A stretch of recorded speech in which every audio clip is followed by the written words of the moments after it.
बिस्मिल्लाहिर्रहमानिर्रहीम इय्याका नअबुदु व इय्याका नस्तईन। मेरे पाकिस्तानियों, आज मैं आपसे एक इंतहाई अहम और नाजुक मौके पर मुखातिब हूँ। हमारा मुल्क आज एक नाजुक दौराहे पर खड़ा है। पाकिस्तान अंग्रेज़ों से आज़ादी के 77 साल बाद भी अशराफिया के कब्ज़े में है। इस अशराफिया का पाकिस्तान में कुछ भी नहीं है।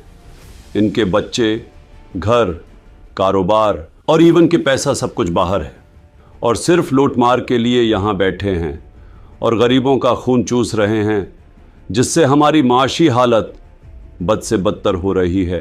बांग्लादेश ने अपनी मुख्तसर सी तारीख में दूसरी बार आज़ादी हासिल की। पाकिस्तान के माशी हालात बांग्लादेश से ज़्यादा ख़राब हैं। बांग्लादेश के माशी हालात बेहतर होने के बावजूद लोगों ने जुल्म बर्दाश्त नहीं किया।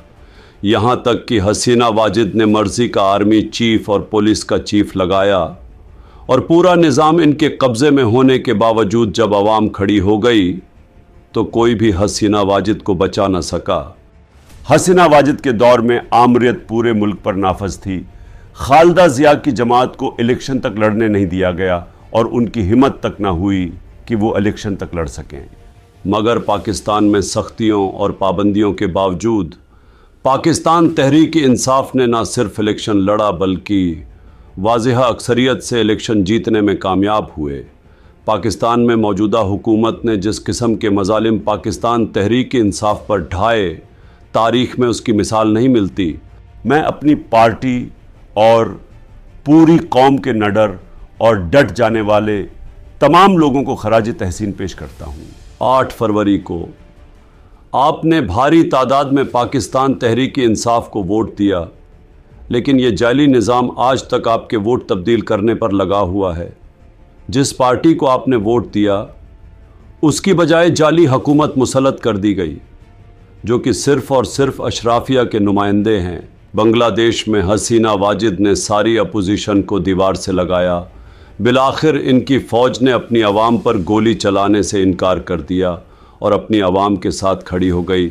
और यहाँ पाकिस्तान में जुल्म और जबर की इस हुकूमत ने इंसानी हकूक़ की ख़िलाफ़ वर्जियों की परवाह तक नहीं की और अपनी आवाम पर बेईमाना तशद्दुद और जुल्म के पहाड़ तोड़े।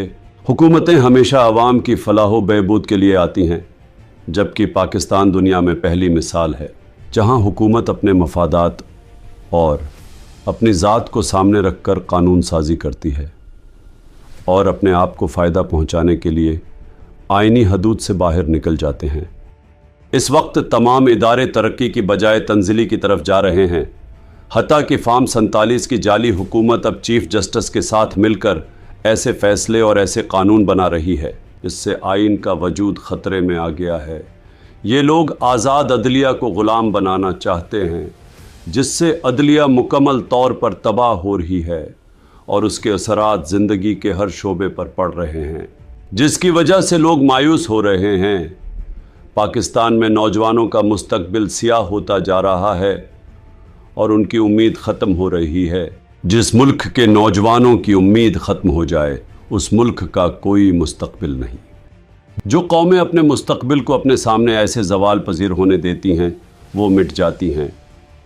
लिहाजा मेरे पाकिस्तानियों, अंग्रेज़ों से आज़ादी के इस मौके पर मैं पूरी कौम को पैगाम देना चाहता हूँ कि आप हकीकी आज़ादी के लिए ख़ुद को तैयार करें। आज़ादी हासिल करने के लिए मुश्किलात बर्दाश्त करनी पड़ती हैं। आज़ादी प्लेट में रख कर नहीं मिलती। आज़ादी के लिए खून और जेल की कुर्बानी देनी पड़ती है। मैं 1 साल से ज़ायद अरसे से जेल में बंद हूँ, लेकिन जेल मुझे मेरे मौक़िफ़ से पीछे नहीं हटा पाई और मैं आज भी मजबूत खड़ा हूँ। मैं आप सबको पैगाम देना चाहता हूँ कि एलीट कैप्चर, इशराफिया के कब्ज़े से इस मुल्क को आज़ाद करवाने के लिए हर किस्म की कुर्बानी के लिए तैयार रहें। आज मुल्क भर में पाकिस्तान तहरीक इंसाफ की जानिब से एहतजाजी कॉल दी गई है और अगर मौजूदा इदारे तबाह करने का सिलसिला जारी रहा तो मैं आपको जल्द मुल्क भर से अपनी हकीकी आज़ादी के लिए घरों से निकलने की कॉल दूँगा। और फिर आपने वापस तब जाना है जब आप हकीकी आज़ादी हासिल कर लें। हम मुल्क को अपनी नज़रों के सामने तबाह नहीं होने देंगे।